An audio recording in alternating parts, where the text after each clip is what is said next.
Hi, I'm Carlos Cinelli from UCLA, and in this talk, I will show you how you can assess the robustness of your Mendelian randomization studies to the presence of residual biases. This is joint work with Nathan, Brian, Shran, and Eliezer, also from UCLA. The paper of this talk is available on bioRxiv, so please follow the link below for further details. Now let's start with a brief overview of Mendelian randomization. Most questions in the social and health sciences are questions of cause and effect.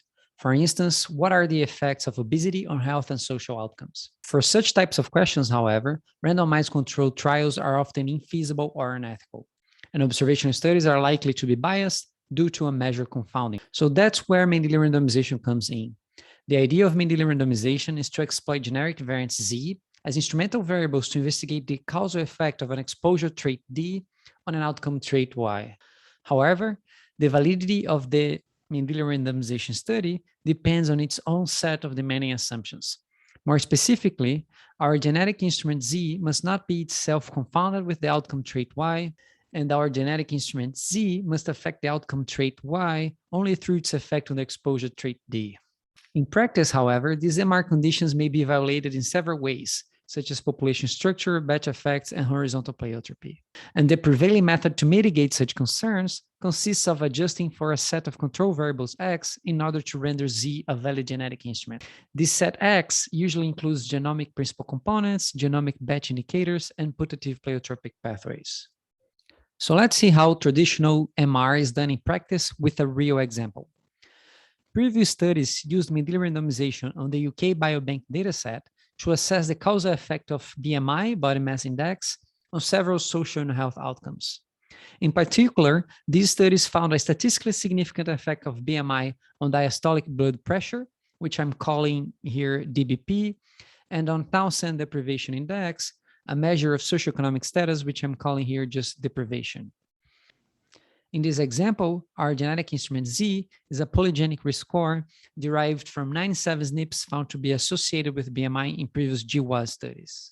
And to mitigate the concerns of population structure, batch effects, and pleiotropy, our observed covariates X include age, gender, genomic principal components, assessment center, batch indicators, as well as smoking and drink status, because both are putative pleiotropic pathways, especially for diastolic blood pressure. Note, however, that these results rely on the strong assumptions of zero residual population stratification, zero residual batch effects, and zero horizontal pleiotropy, and these assumptions are very unlikely to hold in practice. More precisely, we have two main threats to the validity of a Mendelian randomization study. First, as in the diagram on the left, we may have uncontrolled population structure, such as the one due to the variable WPS, and the observed variables X are not sufficient to block this population structure. Second, we may have unblocked pleiotropic pathways, such as the one due to the trait WHP, as shown in the diagram on the right, and adjusting for X is also not sufficient to block such pathways. In general, of course, all these residual biases will often be acting simultaneously. So here we will denote by W the set of all additional unmeasured variables that would be necessary for making Z a valid genetic instrument. Thus, our task now is to answer the following question. How strong would these unmeasured variables W have to be such that if formally accounted for in the analysis, they would have changed the conclusions of our original MR study?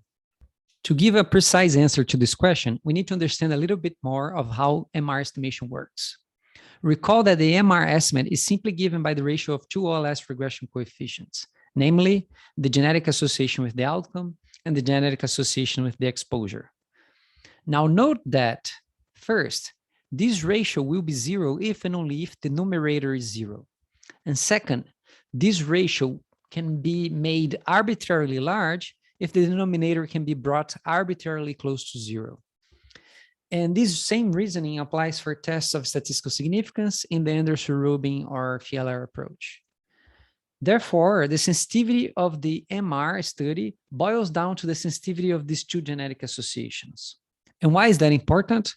Well, since we reduce the problem of sensitivity of Mendelian randomization to the problem of sensitivity analysis of the genetic associations, which are just two simple OLS regression coefficients, we can now leverage all sensitivity analysis tools for OLS, such as the ones developed in Cinelli and Hazlett, for the sensitivity of MR.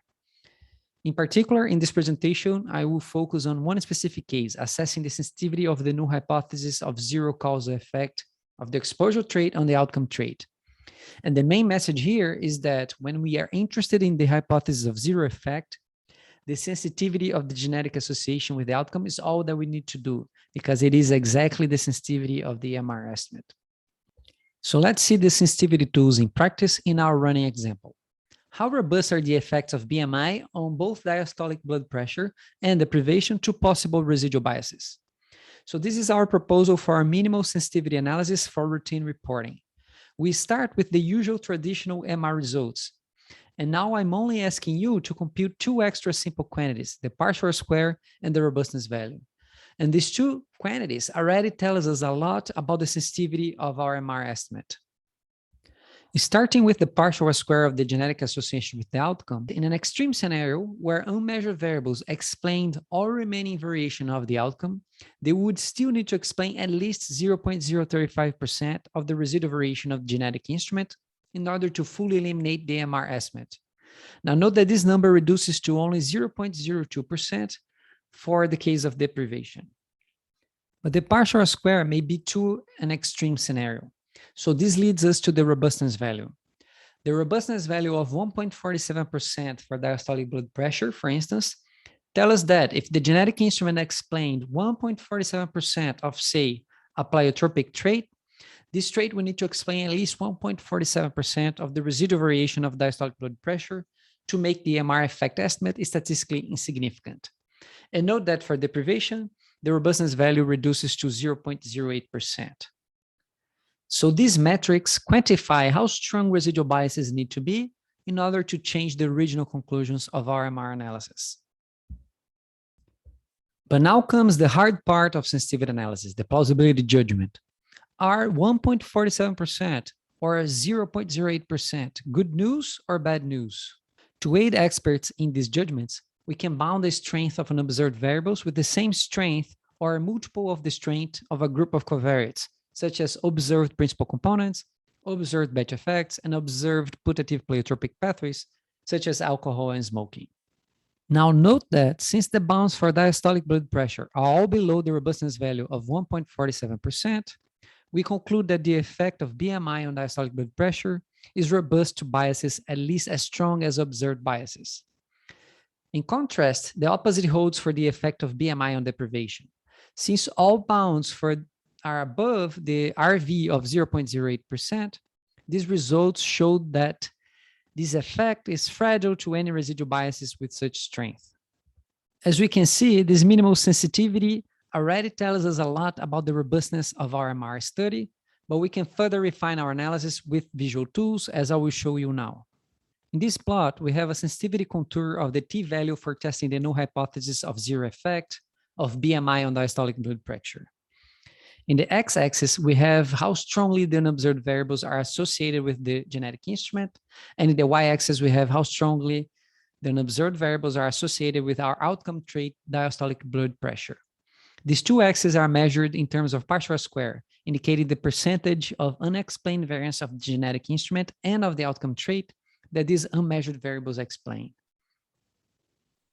Now the contour lines show us what would be the t-value we would have obtained had we adjusted for omitted variables with such strength. So starting from the bottom left, we have the original t-value of 9.7, which assumes no residual biases. And as we move along the diagonal, biases are assumed to be stronger to the point of eventually making the estimate statistically insignificant, as represented by the critical control line at 1.96.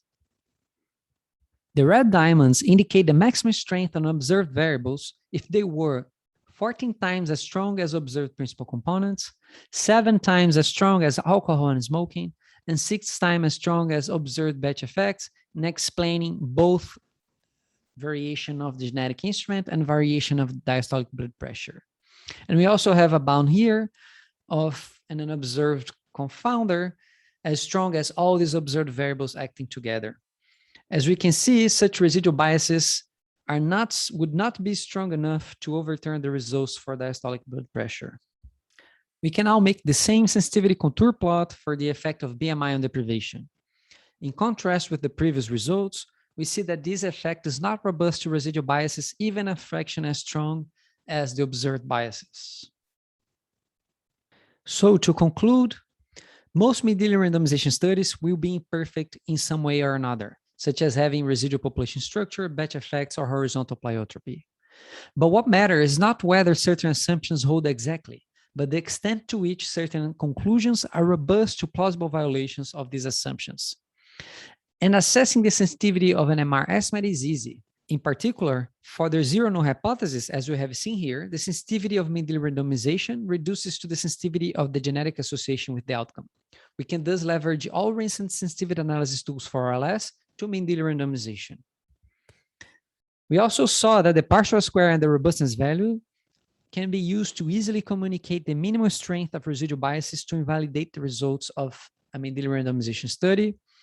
And we saw that whenever researchers are able to argue that they have credibly accounted for most of the population structure or have measured non-important pleiotropic pathways, this can be leveraged to formally bound the worst possible inferences due to residual biases. So that's what I have for today. If you're interested in applying these tools to your own work, please check our papers and the software. And thank you.